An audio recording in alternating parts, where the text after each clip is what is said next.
Well, let's go ahead and get started, and if others join us, they are definitely welcome. But for those that were here, we'll go ahead and get started. And I'd like to welcome you all to the August SKIP board meeting. Call it to order. Dorsal, if you would please call roll. Yes, Chair. Nancy Backus. I am here.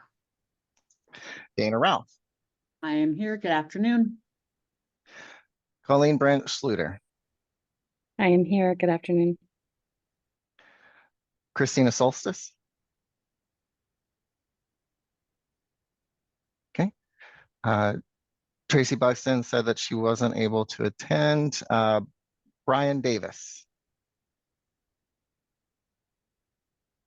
I did receive an email that there was potentially a Federal Way staff person, Kim, who would be sitting in for Brian today. Are you here in the meeting? Okay. Sean Kelly. I'm here. Good afternoon. Eric Zimmerman. Carmen Riviera. I'm here. I'll turn my camera on as soon as I get done with my lunch. Come on, Carmen, we want to see what you're having. It's nothing exciting, Nancy, just leftover pizza. Okay. James Lovell. Present. Thomas McLeod. Here. And Sochi was unable to attend today as well. And so that completes the roll, Chair. All right, so that we know who's here from the board, but I know we have others with us today, including the staff work group. So because you do so much work, we always like to acknowledge all of you. So if you would please unmute and introduce yourselves, and we'll see what kind of semblance of order we have on that. But either way, we appreciate all of you being here. Get us going. Good morning, Michaela Duffer, SKIP staff work group member, and I work for King County. Great. Laurel Humphrey, City of Tukwila. Evan Maxim, City of SeaTac. Nicholas Angie Matz, Mathias. City of Normandy Park. Angie Mathias, City of Renton. Liz Stead, City of Burien. Matt Torpy, City of Maple Valley. James Albertson, City of Renton, alternate. My camera is acting up, so I got to get this fixed. Are you having pizza with Carmen? He actually, Chair, he's at the same barber that Tom and I use, I think. That is true. That is true. There is a waiting list there. All right. Is there anyone else? I know Carl will introduce Carl in a little bit. Oh, we have Maria from the advisory board. Maria, welcome if you'd like to say a few words. I'm Maria. I'm on the advisory board. I really don't have anything to say. Thank you for allowing me to be here. Thank you for joining us. Anyone else? Daphne Hernandez, City of Covington. Welcome. And Christina Soltis, also City of Covington. I'm not sure why it's not showing my name, but I am here. So we have that problem sometimes, Christina, with when we log in, it shows us all as SKIP panelists. So if you could just rename yourself, that would be wonderful. Thank you. All right. We'll move on. Kim, oh, sorry. Kim Backrack here in City of Federal Way, in for Brian Davis. Sorry, having some technical difficulties, so still trying to figure out how to rename myself. But thanks, Dorsey, for the help. Thank you, Kim. Welcome, and we appreciate you being here. All right. Well, let's move on to public comment. This is the time on the agenda for public comment. If you'd like to make a comment and are attending online, please use the raise hand function at the bottom of your screen.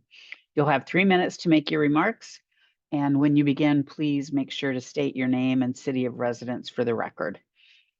Dorsal, do we have anyone online that's looking to provide comment? No, Chair. All right. We'll move on then. We'll move to the approval of the it's a Friday, I can tell. July 19th, 2024 minutes. Is there a motion to approve? Make the motion to approve. Thank you. Thank you. We have a motion and a second. Is there any discussion? All those in favor of the approval of the July 19th, 2024 minutes, please say aye. Aye. Aye. All opposed, please say no. Motion carries. All right, we'll move to board briefings. And the first one on the agenda is the 2025 legislative session update and how to engage the legislature. And as much as I can't believe it's already mid-August, it is. And we have Carl Schroeder here, the Deputy Director of Government Relations for the Association of Washington Cities. And he's going to give us an update on what we can expect in the upcoming session. Carmen, I hope you don't lose your lunch. Hopefully it's going to be good information, Carl. We're ready for a good session this time. Carl, I'm pretty sure most of you know Carl, but prior to joining AWC in 2011, Carl worked as a policy staff for the House Democratic Caucus in Olympia, where he focused on environmental, housing, and land use issues, which is why he's so amazing at those. He attended the University of Washington, where he was a Mary Gates undergraduate fellow with the Center for Communications and Civic Engagement. He graduated in 2003 with a degree in political science, yay, with a concentration on political economics. A native of the Port Angeles area, Carl worked as a legislative assistant for Representative Kevin Vandeweghe before joining the caucus staff in 2008. Carl's portfolio at AWC includes land use and environmental issues, affordable housing and homelessness, as well as a number of general local government issues. And I consider him an expert on so many of those topics. Carl, we appreciate you being here today, and I'll turn it over to you. Well, thank you so much, Mayor, for that lovely introduction. Am I coming across okay in terms of sound? I've got some cheap headphones here, so hopefully they hold together for you all. Dorsal, I'm going to try to share my screen, and hopefully this will work.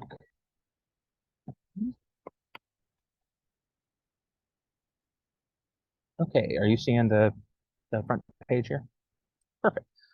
Okay, so you've already heard who I am. For those of you who don't know AWC, we are a voluntary nonprofit whose membership is made up of all of the cities in the state of Washington. So we have a 100% membership, which we've been very proud of, and has been that way for as long as anybody who's currently working at AWC can remember, at least.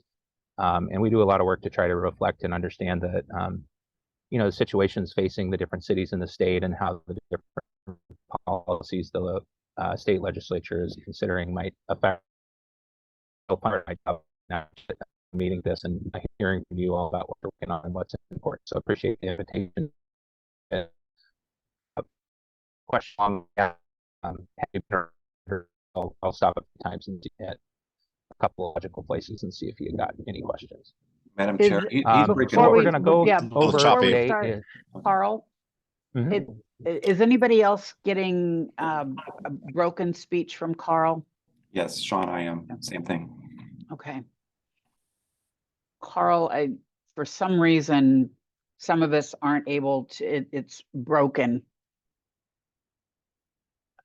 We want to make sure that we're hearing all of your great words of wisdom today. I love how I think he about got kicked off. eight people kind of tilted their head trying to figure out if it was our side or his side. And we all kind of like, well, and then I saw enough heads turning and I unmuted. I was like, okay, it's Carl, not us. Yeah. It does appear that he's dropped out of the virtual room, Chair. Okay. Well, we'll wait. I'm sure he's probably trying to figure out his technical problems. It's always a challenge when you're not in the office to be able to jump in and have things work appropriately.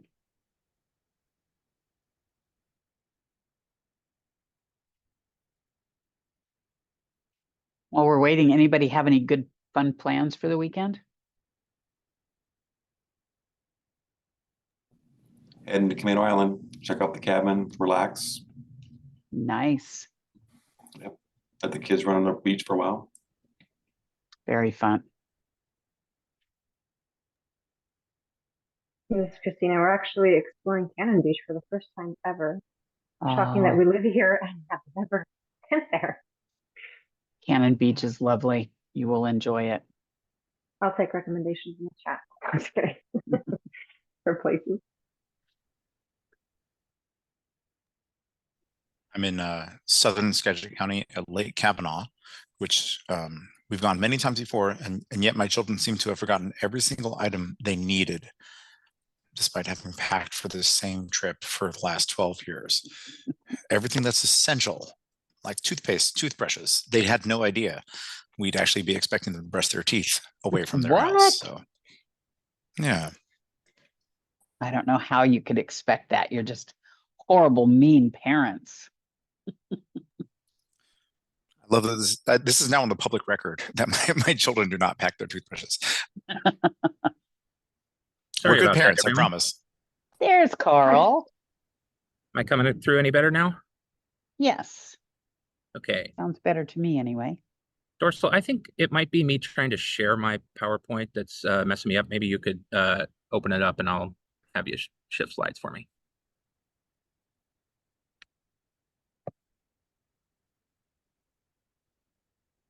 And you can go to the agenda slide, which I think is the next one.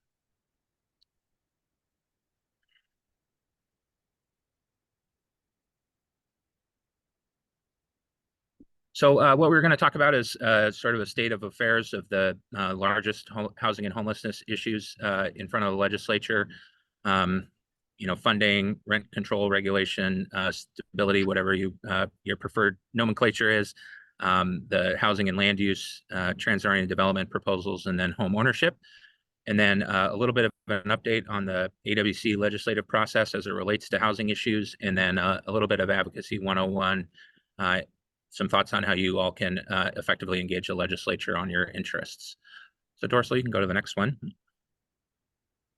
The biggest issue that seems to be dominating thoughts, especially over the interim, is rent control if you are a conservative, rent stability if you are a progressive, or rent regulation if you're trying not to offend anybody.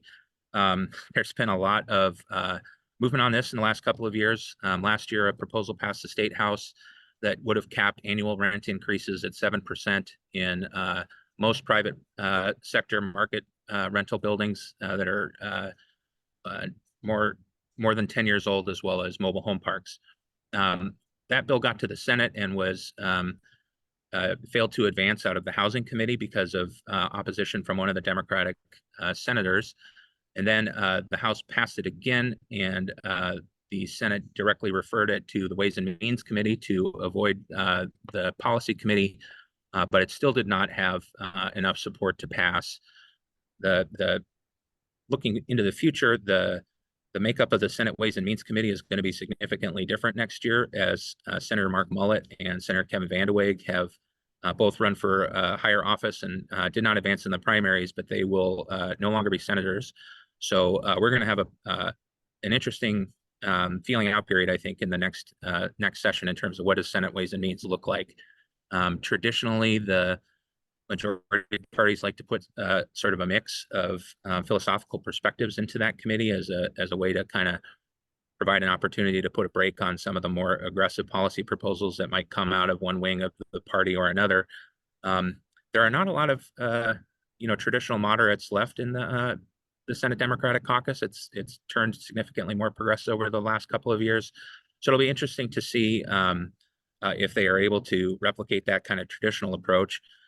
Of course, we're also going to have a new Senate Majority Leader with Senator Andy Billig stepping down. So really, we're everybody who's working in Olympia is really curious to see how the Senate unfolds next year. The other interesting dynamic, which is new this year, is that the rental advocates and legislators who tend to take their sides in these issues are developing some alternative proposals that they hope to put on the table. Those would be focused more around standardization of inspection and registry programs, which would include a component of preemption of any local programs of that sort, and then using that registry as a means to levy a fee per unit to raise funds for rental assistance programs. And so the tack that it sounds like they're going to take is to try to, instead of saying let's restrict the capacity of the private development or private rental community to increase their rental rates, instead as a way to avoid impacts on home renters, instead provide the resources so that they can pay those rents. You know, in my time, there's been a reticence to do at the state level until the COVID situation, partly because that creates an ongoing caseload effectively, where, you know, if you're building a building, you have operations and maintenance responsibilities, but it's largely an asset that's available, even if you don't have continued funding to put into it, or at least as much. Rentals, you really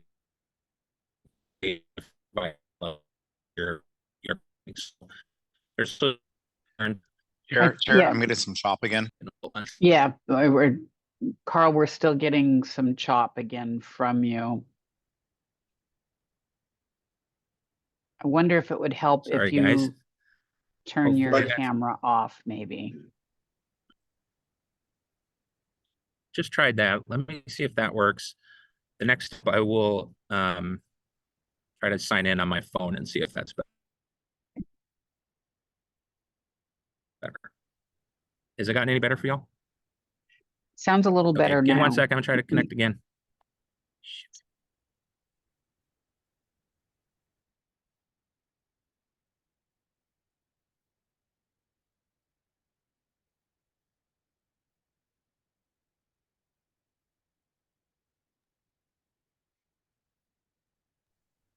This is Eric Zimmerman, by the way. I've joined. I'm sorry I'm late. I had a tantruming toddler. Uh-oh. Well, welcome, Eric. Thank you. All right. Third time's a charm. Can you all hear me now? We can.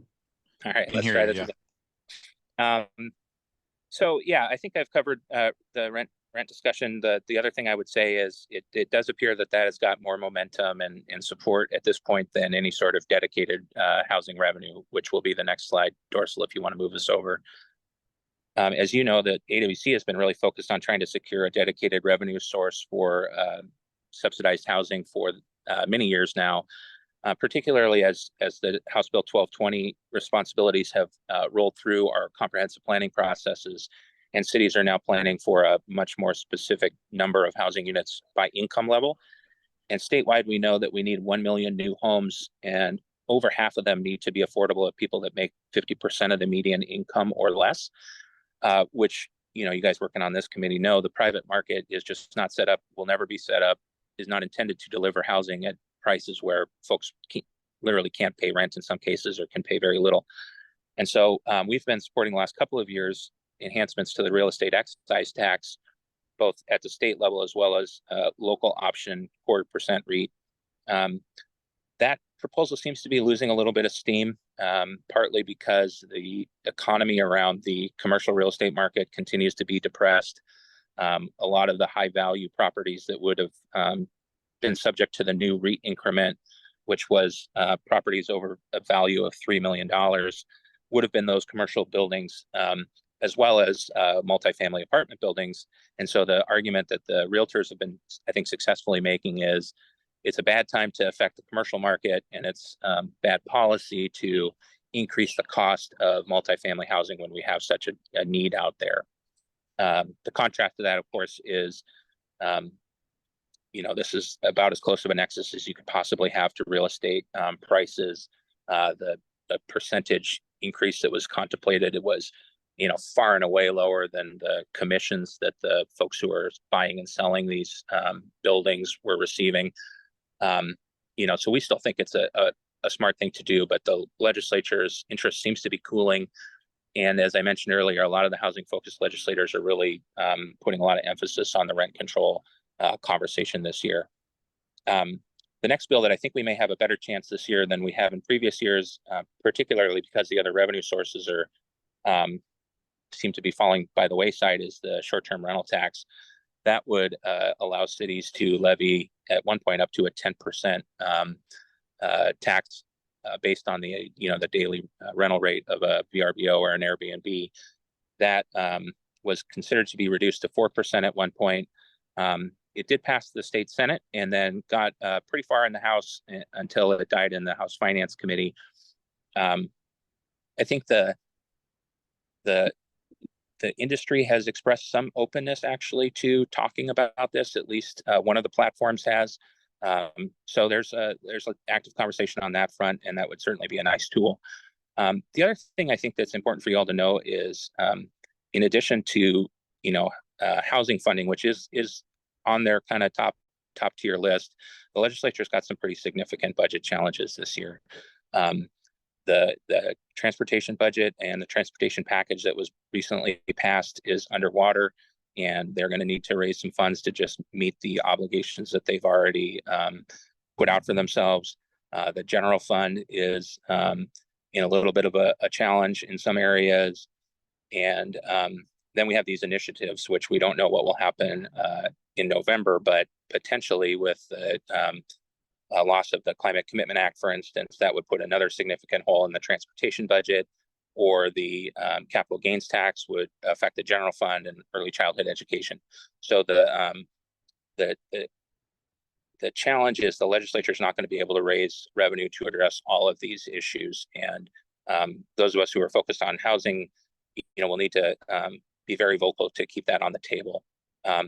I think that the trend over the last many years, when revenue has not been able to be passed, has been significant investments in the state capital budget. So that may be where we turn on that front.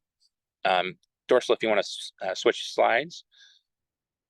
Many of you have been following along on the journey we've been on, talking about land use and what the right point of decision making around housing policy is, and kind of a trend in the legislature over the last several years to try to take decisions that have historically been left to the local level up to the state level, with a goal of providing baseline performance for densification and zoning, fighting back on an unfortunately persistent myth that cities are too responsive to their NIMBYs and not considering the sort of broader societal challenges and needs around housing. We've been fairly successful over the years at blunting the worst of those proposals from the city perspective. But we did come to agreement on the middle housing bill a couple of years ago that did provide a pretty significant state level upzone of single family neighborhoods with some flexibility for local governments.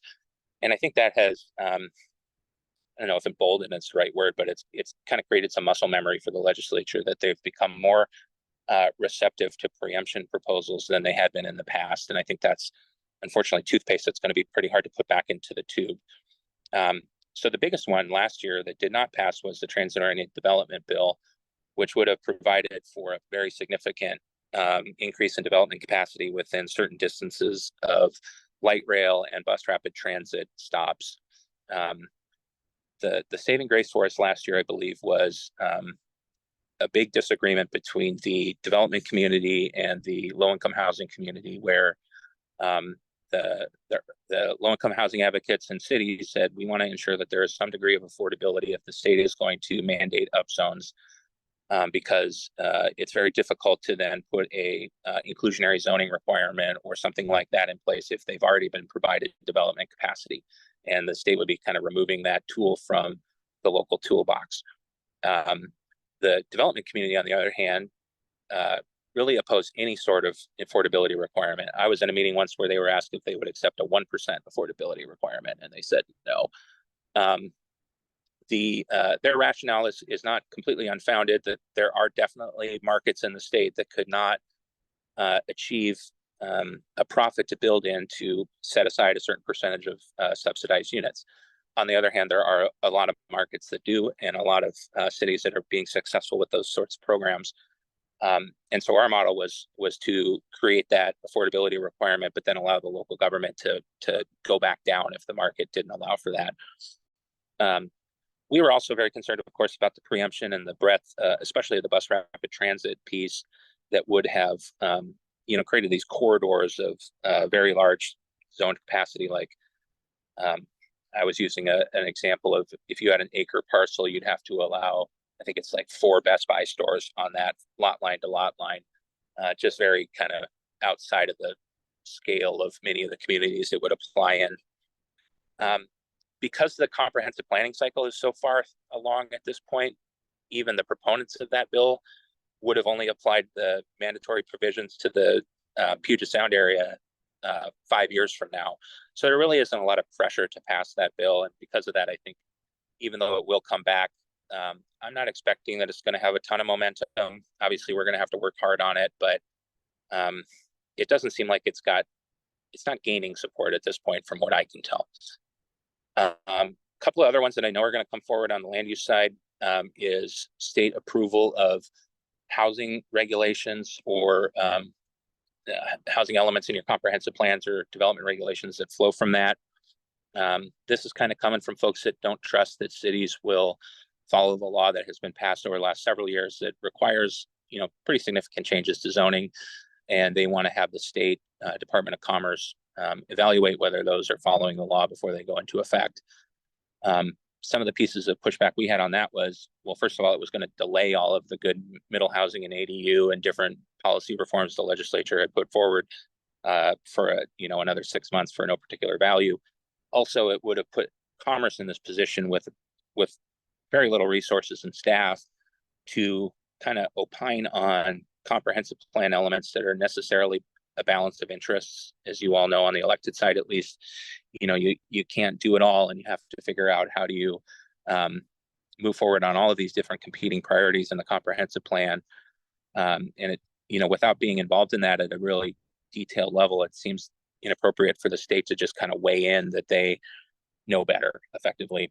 And there was not even any expectation that these folks would visit the communities before they approved or disapproved these plans. And so we'll see how that goes. That one, I don't think will have quite as much attention to it as the last one, which is similar kind of concept, oversight of policies related to emergency shelters and emergency housing. And this came out of some controversy in King County last year, a couple of projects that were canceled, or one service facility whose license was temporarily suspended. And legislators at the time, at least, felt like those decisions were inappropriate and wanted to have the state kind of effectively stop them.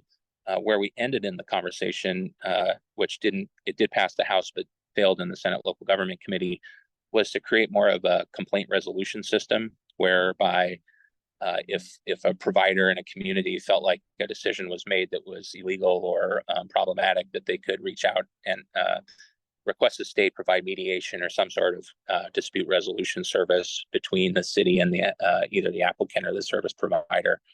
There's I can kind of see a path for a bill like that would be a value add from a city perspective, but I can also see variations of that we could consider very problematic. So that is one I'm expecting we're going to spend some time on next year. Dorsal, if you want to go to the next slide.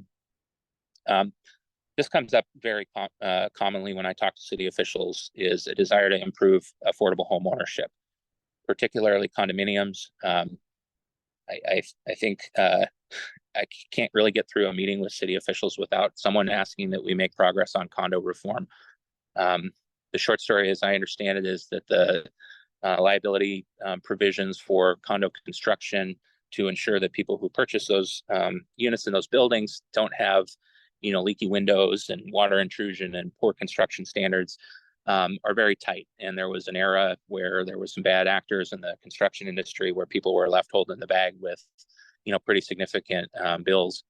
And so the legislature acted at that time and really tightened up the expectations. And as at least the development community and insurance industry will say, the result has been an increase in litigation on nearly every new construction project that is a condominium to defend the rights of the homeowners, basically, even if a defect hasn't even been identified yet. And so that leads to very expensive insurance rates that are basically unsustainable, and has been one of the reasons why the condominium market has been very slow.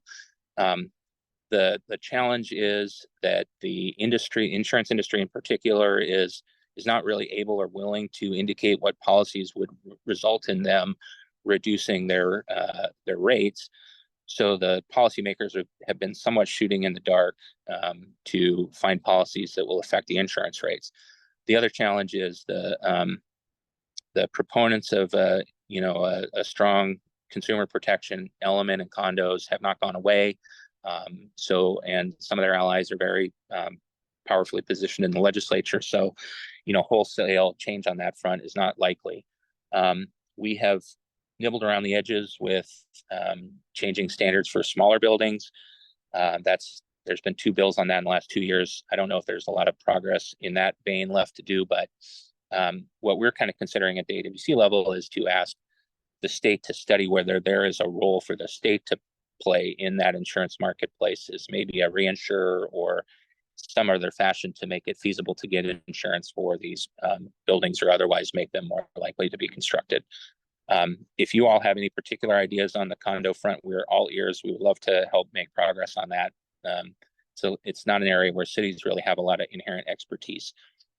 Other issues that I think are challenging to the homeownership environment and frankly rentals as well is, we have an ethic of growth paying for growth here in the state. The idea being that the existing community should not have to pay to make it more feasible for new development to occur, and that new development should instead be paying for the impacts that they are presenting to the existing community. There's a lot of merit to that, and not enough time to really go into all the dynamics, but the reality is that does increase cost on new development. And so there has been desire to figure out ways to reduce that, either through state support for infrastructure costs or impact fees, that kind of thing. The other thing that many policymakers look to is like permitting reform and finding ways to reduce carrying costs or regulatory burdens on development, which is a great idea. The challenge is, how do you make sure that those cost benefits actually accrue to the home buyer rather than just to the bottom line of the home developer? Because, unless there's some sort of regulatory control or responsibility there, the market will sell things for what somebody's willing to pay for them. So it's not a one-to-one reduction in cost necessarily if you can provide those cost savings. The other element that we're hearing a lot about is mobile home parks, which, there's a couple of firms inside and outside the state that have been purchasing mobile home parks and then pretty severely raising rents to the point of kicking tenants out. And obviously this is an existing form of naturally affordable housing that, is endangered. And there's a lot of interest in figuring out how to preserve those. So things like opportunity to purchase are already in place, but it's difficult to get financing. So is there an enhanced level of state support to just purchase parks? I think there was like $15 million put into the budget last year for that. We're also exploring whether some of the low-income infrastructure assistance programs could be improved to work in a mobile home context. A lot of the challenges with tenants purchasing these parks is that they usually have infrastructure that has a significant amount of deferred maintenance, and getting that back up into proper working condition is very expensive, especially if you're talking about low-income tenants trying to band together to purchase a park. So there's that. And Dorsal, if you want to move me to the next slide, I think we're here to talk a little bit about the AWC legislative priorities. So we have a committee of 35 members, I believe, that is made up of large and small cities, a couple of city staff, designed to be representative of the communities around the state. They have been working since May. They've had 3 meetings. They'll have 1 more. They've also been provided feedback from AWC membership surveys and individual input. And we have large city and small city advisory committees. So this committee, the legislative committee, will ultimately recommend to our board the priorities for the next legislative session for the association. And at this point, it looks like affordable housing funding in particular is near the top of the discussion. And usually we have 3 to 5 priorities, and I would say it's in that mix. But of course, the committee hasn't finalized that, and so we'll see how their final conversation goes. And then after that, it will go to the AWC board in late September and will be adopted at that point. And that's when we really get to put the pedal to the metal in terms of talking to legislators and others about what we'd like to accomplish this session. Although, of course, we've already been out all summer long meeting with legislators. So Dorsal, you can move to the next slide, and here we're going to talk a little bit about Advocacy 101, and hopefully this isn't too elementary for you all. I know I see a lot of friendly faces who have been around for a long time, so hopefully a little repetition helps as well. Dorsal, you can take us to the next slide. So you can move to the next one as well. But one of the things that we hear from city officials is, gosh, we're so busy with our own problems and our own challenges, and now you want us to go work with the state. Why, what's the importance of that? I hope it goes without saying, but the legislature is adopting a lot of policies and making budget impacts that will affect the day-to-day life of your constituents and your organizations. And a lot of those will have direct financial implications on your cities, and will either enhance or make more challenging the ability for you to address the particular issues that the city has. That's one of the issues that we really perennially deal with the legislature, is they have their own priorities, and sometimes they believe those are more important than the other local government priorities. And we do a lot to try to moderate that impact and to help ensure that the state isn't driving the entire workload of local governments. You all have the capacity to address your own community concerns. And it's really important for the legislature to hear from their local governments and you all about what the real impacts of some of these policies are. They're hearing from a lot of advocates and single interest organizations who their top priority is one particular issue, and they don't have a lot of sympathy or empathy for the effect of what they're proposing, how that might implicate another issue or reduce your capacity in another place. Dorsal, go ahead and shift us to the next one. So just in terms of what to expect next year, this is going to be the first of the first session of the biennium. So it's a 105-day long session. The key responsibilities of the legislature in that session are to establish the biennial budgets, the operating, capital, and transportation budgets. This year in particular, we won't know really what to expect until we see the election, which is, normally you're worried about the legislators and who comes back, and of course we are. But the biggest issue are these initiatives, because two of the three at least have very significant impacts on the state's budgets, and I got into it a little bit, so I won't belabor that. But if any of those pass, it will definitely change the tenor of the session. And then, of course, what happens in the general economy is always a big issue. I don't think I've seen any forecasts of major drops at this point, but something like that were to occur, it certainly changes again the dynamic of the session. Dorsal, you can switch over. I'm trying to go a little fast because I feel like I'm running out of time. So if you all want to give me a time check, I'm happy to do that as well. One thing we want to reinforce with you all is that if you want to be successful in the legislature, you got to be engaged both inside the session, but especially outside of the session. Those of you who are a little more experienced at this know, when they're in the swirl of the session, you're lucky if you get 15 minutes. You're lucky if you get any minutes, frankly. And it's not the time to start a conversation if you can avoid it. It's the time to continue a conversation. So, for instance, these land use changes or rent control taking kind of prominence over housing funding. If that's something that's of interest to you or of importance to you, you ought to be talking to your legislators now, because other people are. The individual legislative caucuses are meeting, they're developing their agendas, they're starting to make tentative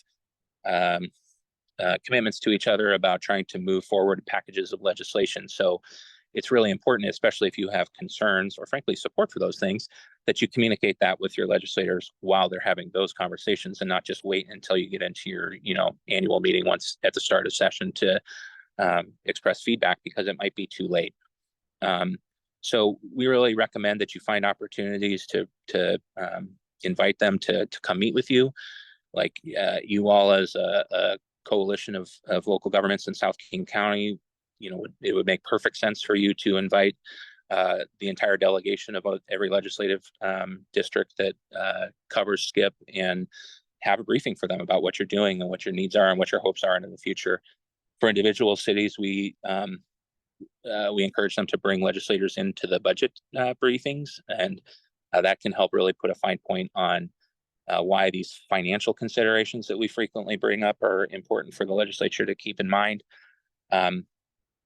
During the session, of course, as much communication as you can do. If you're in a position to be in a texting relationship, that's great. Emails are still good. Calls.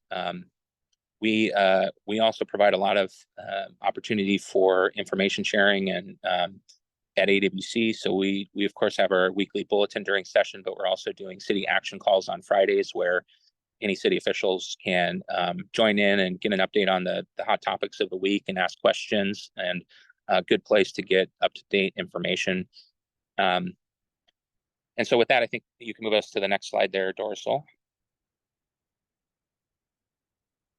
I think since I feel like I'm taking up your agenda, we can skip this. And if you want to go back, that's just a little bit of basic information about the Washington legislature. So you can go to the next slide. And then, there's the website. You can look there. The next slide, though, is one I want to highlight for you.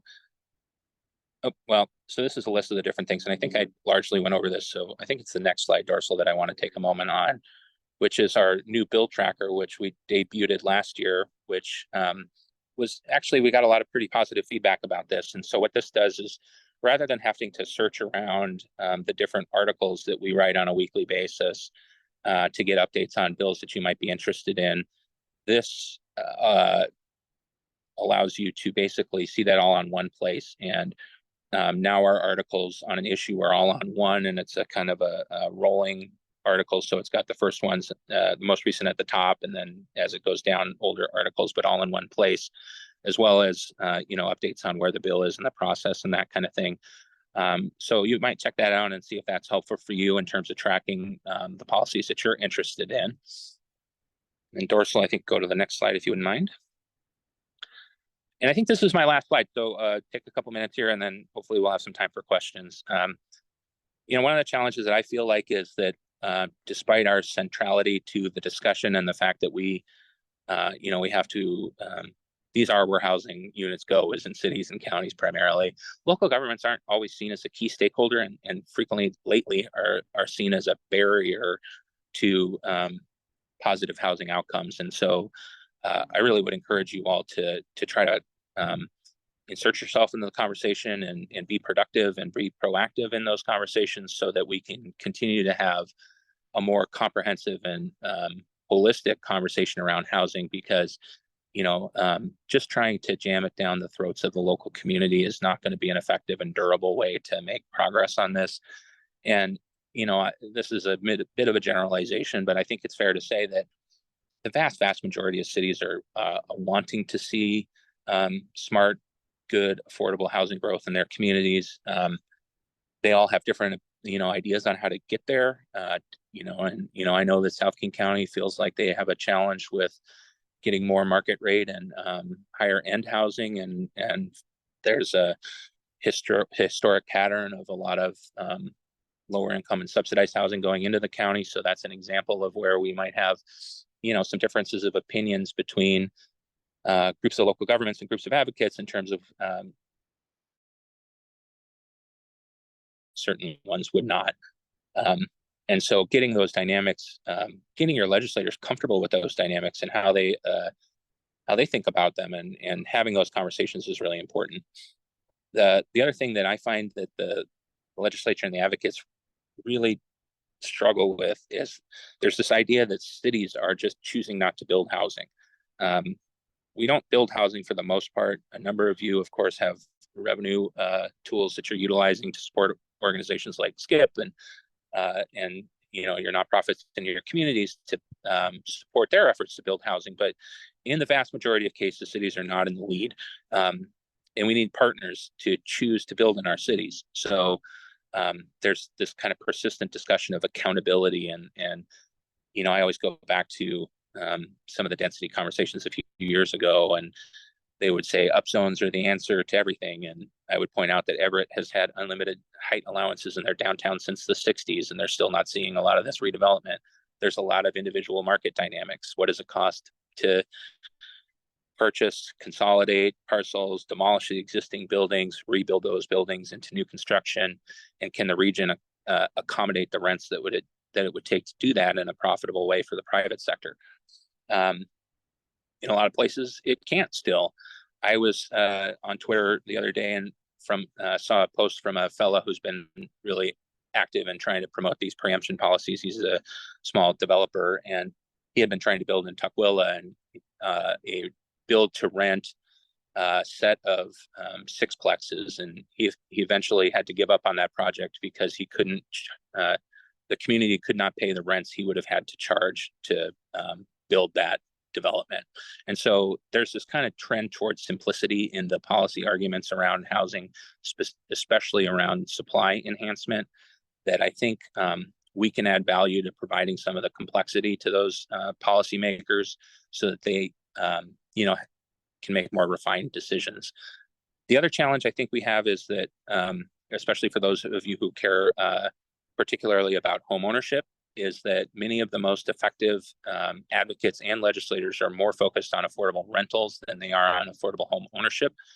I think part of that is because the scale of the problem in the largest cities will never be solved by individual home ownership. It's got to have a very large, unless condominiums come back really roaring, it's going to be large unit rental buildings. And so there's not, to my mind, a real, it's not as an effective advocacy effort around home ownership. And that's an opportunity perhaps that we can step into as cities to provide a little bit more of that leadership. I already talked about the land use issues, and you're really the ones who have the specific information about why kind of overly broad or simplistic policies will create unintended consequences in your communities. That's been the most effective way that we have been able to fight back against those sorts of policies, is to provide exact specific examples. So I remember the TOD bill, for instance, Edgewood, if you were to look at, they actually qualified for an upzone based on a sounder station in Sumner, but between Edgewood and Sumner was the White River, a railroad track, and Highway 167. So there's absolutely no walkability, no coherent reason why you would upzone Edgewood for that reason. Those are the sorts of things that really help move the needle on those policy conversations. And then I think I'll leave it with this one. I think that the regional partnerships with like SKIP, for one, they're very popular with the legislature, so you should take advantage of that. But the other inherent advantage that you all have is that you've got a large number of legislative delegations that are ostensibly responsive to you and as local governments. And the old saying, I think, is many hands make light work. If you can get a group of legislators advocating for something, it's a lot easier to get success that way than if you've only got one or two or your own individual delegation. So thinking about how you all can get on the same page, and I know that that's part of your discussion today, in terms of something that you would all feel comfortable advocating with your individual delegations to bring them to a group effort. I think that's really important and a good opportunity and an advantage that you all have as opposed to some other groups who don't have that. So that's been a strength of AWC over the years, is that we have cities in every legislative district. So we've got allies, and you should think about that as well. So I think with that, Dorsal, you can end the screen sharing, and I'm happy to answer any questions or have any other conversation y'all would like. Wow, thank you, Carl. Always very informative and timely. And for any of you that may not have partaken in those Friday sessions during the Friday calls with AWC during session, I highly encourage you to do that, because there is a lot of great information, and it's really current information.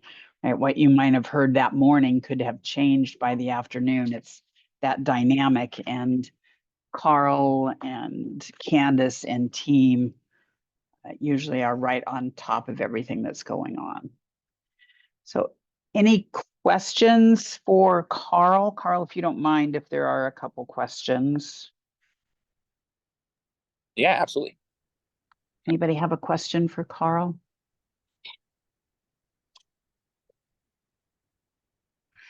I have one, Carl, if there, and this isn't, if you could have one bill passed this year that you would like to see passed, what would it be? Well, hopefully they'll reintroduce it. To me, the REIT bill, even with some of the challenges that I explained, would be the most kind of impactful over the long term. We really do need durable, dedicated revenue and local options if we're really honestly going to try to fill in that 500,000 unit gap that I talked about. And it's a little disappointing. I've talked to a number of legislators who, when I bring this up, like, how are we going to do this? They're just, oh, we're just not going to. And it's like, well, that's not an answer. You all are, for one thing, planning for it, spending a lot of time trying to make it happen, but also, looking around our communities, there's an obvious connection with homelessness and, people my age, just a few years younger than me, are shut out of the home buying market through no fault of their own. And we just have a really sick system, and it's going to take real revenue to change that, I think. So that would be my choice. Great. Thank you. Any other questions for Carl? Not seeing any on the screen. All right, Carl, thank you so much. Thanks for taking the time while you're Wenatchee, I believe you said is where you are. Yeah. Well, thanks for letting me wear my cool shirt for your meeting. Yeah, we're a little jealous. I'm not gonna lie, but we really appreciate you taking the time away from your other functions and duties, and maybe even some fun on a Friday afternoon to come and share with us all of the great information that you always provide. So yeah, happy to anytime. Thank you for all the advocacy. We are super grateful for the work that you do and the whole team does at AWC. Thank you. Well, I'll pass that on, and you all as well. And thanks for bearing with the technical difficulties. I'm glad we got that sorted out. You're always worth it. All right, I'm going to let you Take go. care. Go then. Enjoy the rest of your meeting. Bye-bye. All right, well, let's move on to item 6, which is board business, the skip legislative priorities. And, we've adopted state legislative priorities, and then we didn't because due to the diverse perspectives. Last year, we decided to focus our efforts on a single priority, which was increasing funding for all aspects of affordable housing and preservation in our region. So as we do look ahead to the upcoming season that Carl just talked about, we'll review our previous work to inform our strategy for the coming year. And I'm going to ask Dorsal to take it over now and kind of go over that. Dorsal. Thank you, Chair. And thank you, Carl, who may have already left. But as part of your agenda packet, I did include the legislative priority flyers that SKIP staff produced from 2022 to 2024. You can also find them attached to your calendar invitation, and they are also on our SKIP website. One of South King County's greatest strengths is our diversity, but it can also potentially be one of our challenges. If you think of a city like a cake, the end goal is the same for every baker, but the different flavor and ingredients are what make each cake special. You want to try to ride a train into work every day? South King County is a city for that. You want a beautiful waterfront with amazing cultural events? We've got that too. You enjoy having airplanes flying overhead? We got a couple of spots for that. Each SKIP member must provide housing, but the needs to accomplish that goal vary across our region. As we look at our past legislative priorities, this is why they become less specific and more in general to ensure that SKIP represents the whole region. SKIP staff have been previously directed to not take specific positions on legislative bills. And as was alluded to earlier, this is largely because of how quickly session moves. By the time we hear about a change, get it back to the SKIP member partners to discuss what we want to do, that bill potentially has gone through multiple changes, which then would require us to return to each of the member city or jurisdictions to have a conversation. That is why we made changes to our approach last session with a focus on one single priority that benefits our whole region, and that is to fund all aspects of affordable housing. Just going to share it real quick so that We can all see it here. Over the next 2 decades, Skip cities will need over 37,000 units to meet the projected need just for the affordable housing categories. To do that, as been discussed already before, we're going to need more funding. There was some hard work last session, but that need for funding has not changed as we're moving into 2025. Last year, the SKIP Executive Board members were asked to include the SKIP flyer with their own jurisdiction's materials and serve as ambassadors to the state delegation on behalf of SKIP. SKIP staff also helped to do this work. An example of that would be Claire Goodwin's work with SHAPE last session to educate legislators on our capital fund in relation to Senate Bill 6173. You may recall that Senate Bill 6173 enabled portions of our housing capital fund to support affordable homeownership projects serving up to 80% AMI. That bill was passed, and we made the modifications to our guidelines this year to reflect the increased access for this funding cycle.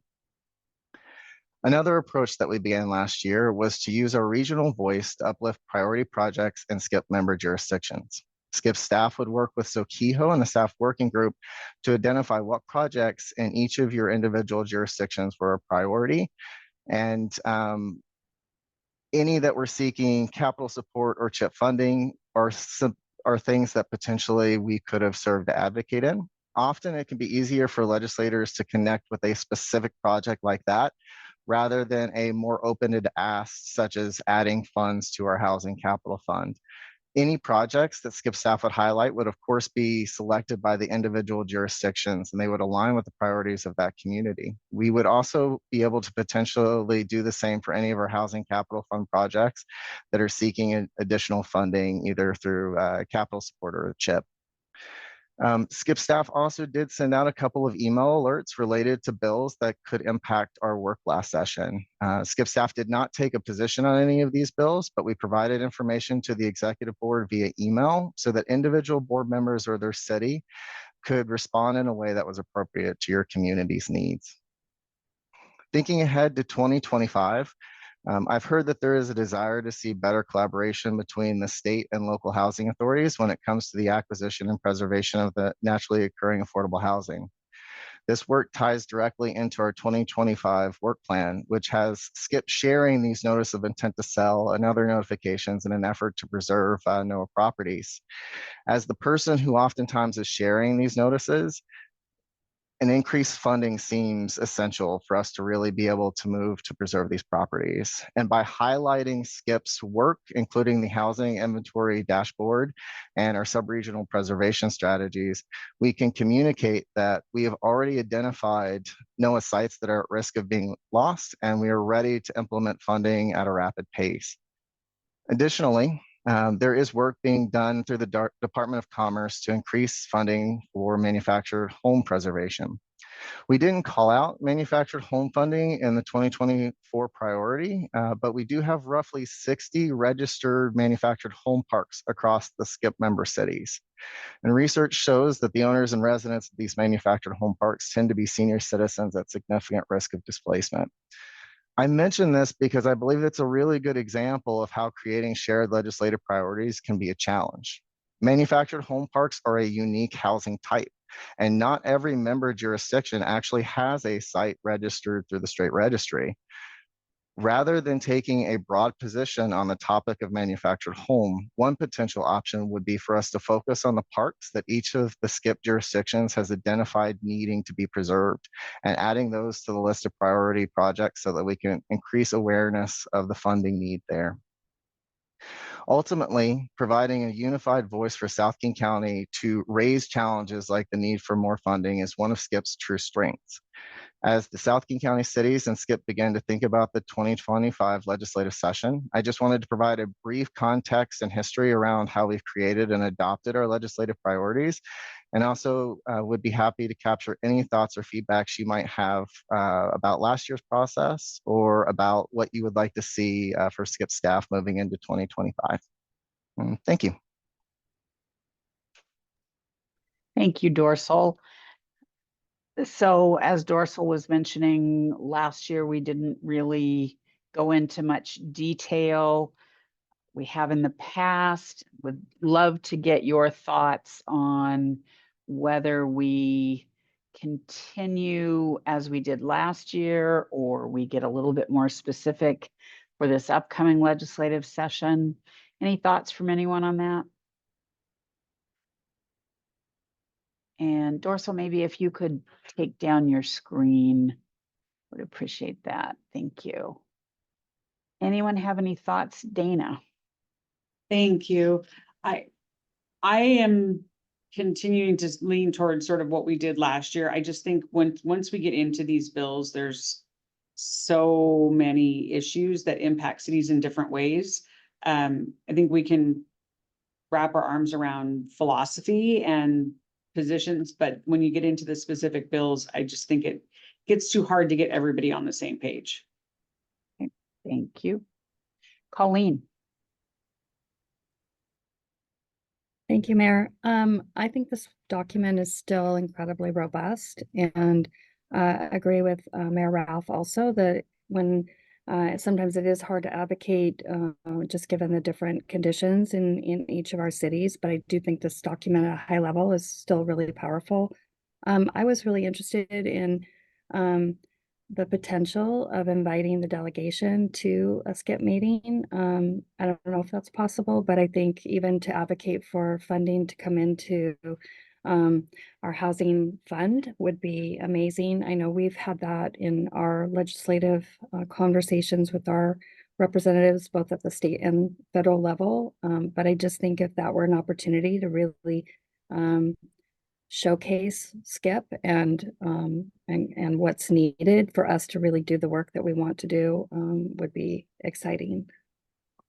Okay, thank you. James?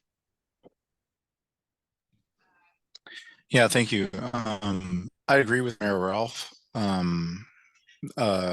think, you know, like it's been said a couple times, everything gets very specific when you get down to the local level, but the broad perspective works for me.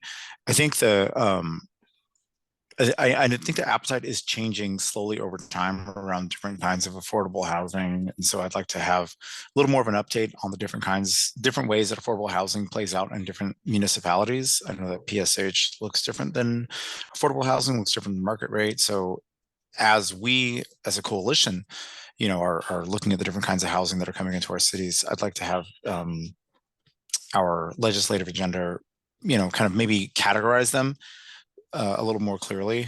And then a very, very small but important thing is let's make sure the 2024 agenda adds the CTAC name into that little banner at the top. I know we're glad to be here and glad to be a part of it, you know, and let's not separate it. Let's not have C on one side and TAC on the other. Let's go the whole thing, CTAC, no hyphen and capital T. So I also apologize. I have to step off the call here shortly. So thank you everyone for letting me leave early. Thank you. All right, any other thoughts?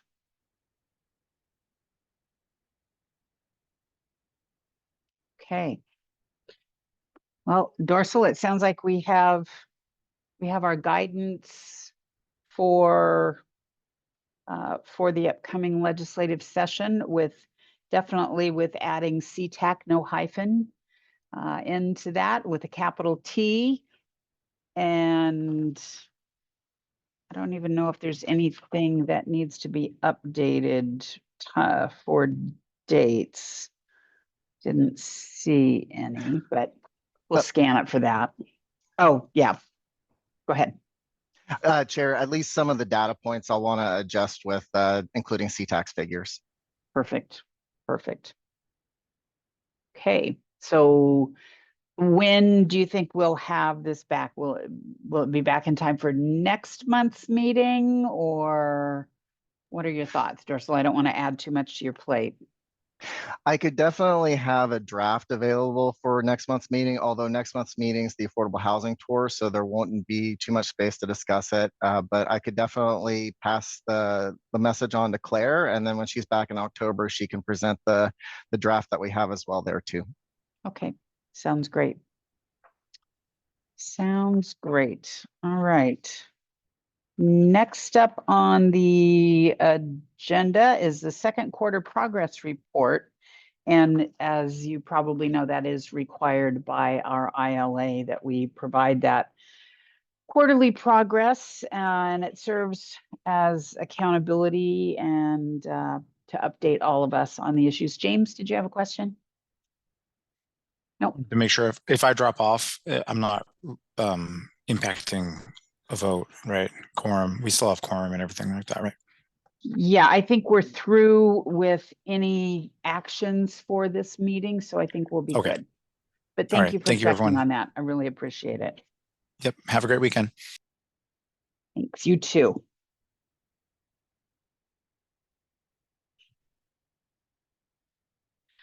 All right. So Dorsal, we get the Q2 this session, I believe. We'll hear all the work that we did through April and through June. Right. Thank you again, Chair. Going from not speaking too often at the meeting to back-to-back presentations, which is always fun. The Q2 report is available in your agenda packet, as well as online and in the calendar invitation. And I want to start by recognizing that while I have the privilege to present on the second quarter report today, both Claire Goodwin and Jeff Tate were critical components of our success from April to June. And also nothing that SKIP staff does would be possible without the staff work group and the SKHHP group. And so just want to make sure to acknowledge them. As Jeff mentioned in May, these reports serve an important role by providing an opportunity to focus on the amazing work of this board and the advisory board to have a real impact in our region. After the presentation today, the report will be provided to our staff work group to communicate back to each of the SKIP members. I won't cover everything contained in the report today, and the full report, as I mentioned, is available in your packet, but I will call out a few highlights from the report. Relating to Goal 1, we have started the process of our 2024 Housing Capital Fund, and while we only had one pre-application meeting in July, we have had a ton more since then. Potentially right now, we are looking at over $10 million requested in the 2024 Housing Capital Fund round. Today is the last day to schedule pre-application meetings, so that figure may change, but it's unlikely. But I do have 2 pre-application meetings remaining for the 2024 process as we wrap some things up. Goal 2 is where we see a significant amount of SKIP's work in the past quarter, which included the completion of the sub-regional preservation strategies developed by the amazing SKHHP team. Additionally, SKIP staff facilitated a meeting between planners, developers, and faith-based leaders in our community on ways to partner to generate more affordable housing through faith-based partnerships. For Goal 3, as Jeff mentioned last month, I spend a decent amount of time in meetings just trying to keep awareness around SKIP and South King County. And in the second quarter, most of that awareness was around just reminding people that we have a housing capital fund and we want people to apply. And then finally, for Goal 4, a lot of the administrative work was related to seeking approval from the SKIP partners on the 2025 work plan and budget. Claire Goodwin worked tirelessly to prepare presentation materials before she went out on leave, and myself and the staff work group presented at the member councils to answer any questions and spread the good work that you all are doing here to support housing in South King County. I will add just briefly on the budget. The only major difference you'll see between the Q1 and the Q2 budget report is that we have collected the 2024 Housing Capital Fund contributions. You'll notice that the current balance for our Housing Capital Fund is $11 million, but that figure does include our committed funds from 2022 and 2023 that have yet to be distributed. As I mentioned, the full report is available in your packet or online, and I'd be happy to answer any questions or provide any more details about the report. Thank you, Dorsal. Any questions for Dorsal about the report? All right, well, we will move on then. We are moving through at a rapid pace that I'm sure everybody appreciates on a Friday afternoon. I know Dana and I do after our late night last night. All right, let's move on to general updates. And this I'm going to turn back over to Dorsal as well on some general topics for June. And then we'll all have an opportunity as well for any follow-up items. Dorsal, I will turn it over to you. Thank you for the last time. And yes, my goal is to try and keep us in the hour and 30-minute range that Jeff had us at all summer with all the beautiful sun outside. So I will be quick, but I'm happy to provide any extra details that anyone would like. Just a couple of quick report out items. The staff work group, we met on August 7th, and they supported my work in putting the agenda together. And also I provided them an update on the status of our current Housing Capital Fund projects and some of the upcoming applications we're expecting to see in September. Our SKHHP team met the day before on August 6th, and they worked together to provide updates and lessons learned, as some of our SCIP cities have gone through the county review process, and some of our SCIP cities are getting ready to start that process. And so, you know, all of your planners are extremely busy right now doing amazing work, but they've all taken their time monthly to come to this meeting to create that regional voice that we talk about so much, and I really appreciate it. On August 13th, I had the opportunity to attend the groundbreaking for the Habitat for Humanity Miller Creek project in Burien, which I believe is the first SCIP project to have a groundbreaking since we began our Housing Capital Fund. The advisory board met on August 1st and had an opportunity to hear from the Department of Commerce's Housing Trust Fund staff on their process to evaluate projects and ways that SCIP and Commerce can potentially collaborate on funding future projects.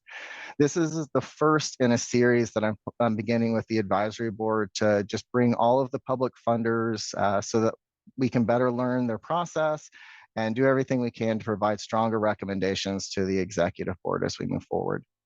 Additionally, at that meeting, a couple of the advisory board members who are developers also provided an overview of the decision matrix that a developer uses when beginning to think about housing projects, and provided insight into the tenacity it takes to really take a project from idea to reality. Next month, as I mentioned, we will be having an affordable housing tour on September 20th in place of the executive board meeting. The intent will be to look at how funding that has already been committed, including some SCIP funding, is being used in South King County to build affordable housing. The plan is to visit 3 sites across our region, and my goal and commitment is to really try and have everyone back to Auburn City Hall by 3 p.m. If you've been driving 167 a lot lately, you know there can sometimes be challenges. And so if you are able to extend the hold on the meeting till 3:30, I would really appreciate it. And I'll update the calendar invitation after the meeting. Additionally, seating will be tight. So if you know that you're not going to be able to make the September meeting, if you can let me know either today or through email, that would help me plan accordingly. Additionally, I do have the route mapped. So if you would like to drive separately so that you can arrive late or leave early, go ahead and feel free to reach out to me, and I'm happy to go ahead and start coordinating that. Lastly, since I do have this rare opportunity, I do just want to take one more opportunity to give a public thank you to our advisory board and the amazing work they did last month presenting. I'm really hoping that will be something we can do again in the future very soon. And if you haven't had the chance, that presentation is available online. Last month, there was a desire expressed by the executive board members present to form an ad hoc committee related to the second H in SCIP's name. I wanted to pause here to see if there were any further discussion, since we do have a few board members here today that were not able to attend the July meeting. And that's my update.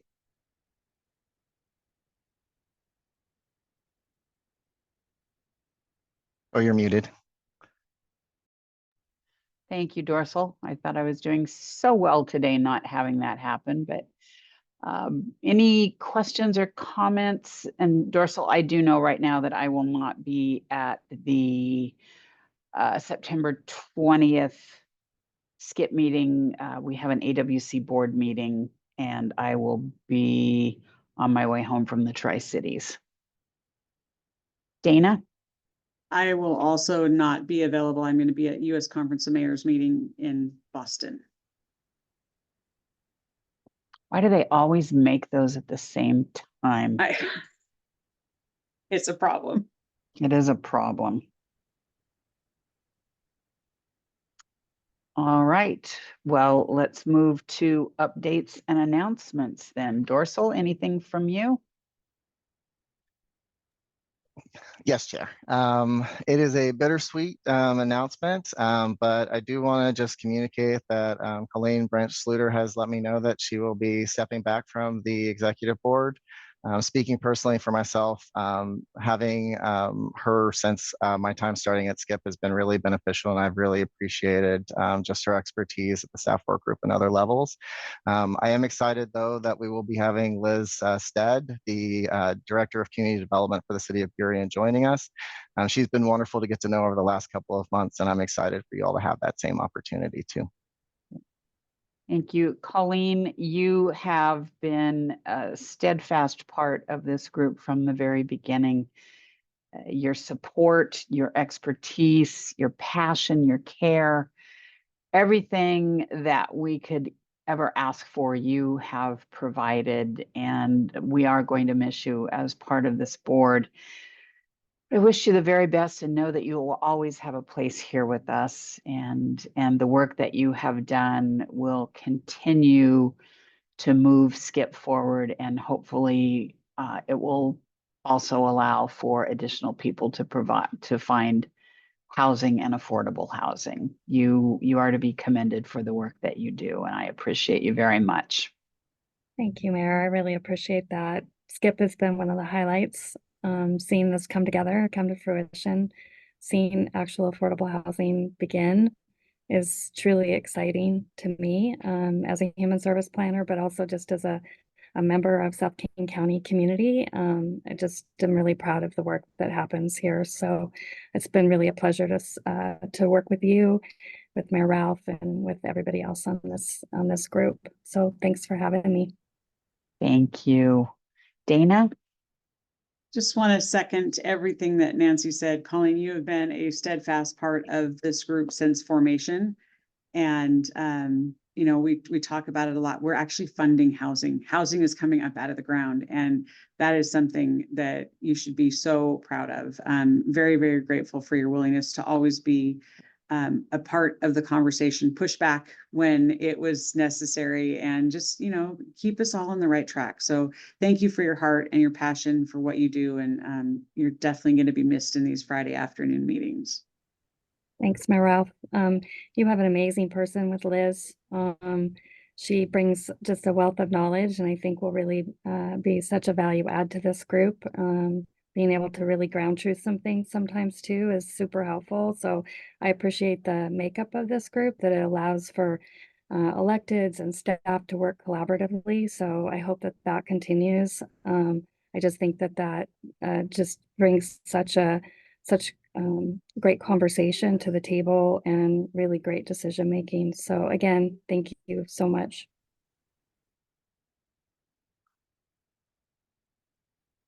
Anyone else have any comments, things that they would like to bring up today? I'm not seeing anyone. Sean, I hope you enjoy your time away with your family. And Carmen, I hope you get some fresh pizza this weekend, so you're not eating leftovers. And for the rest of you, I hope you enjoy what should be a good weekend. I can see some blue sky out my office window right now. And as always, I appreciate your dedication to ensuring that those in our community are housed in safe and healthy housing. And we have a lot of work ahead of us, but I know with this group, we can certainly achieve our goals. So thank you very much. Enjoy your time, and we'll see you soon. Bye-bye.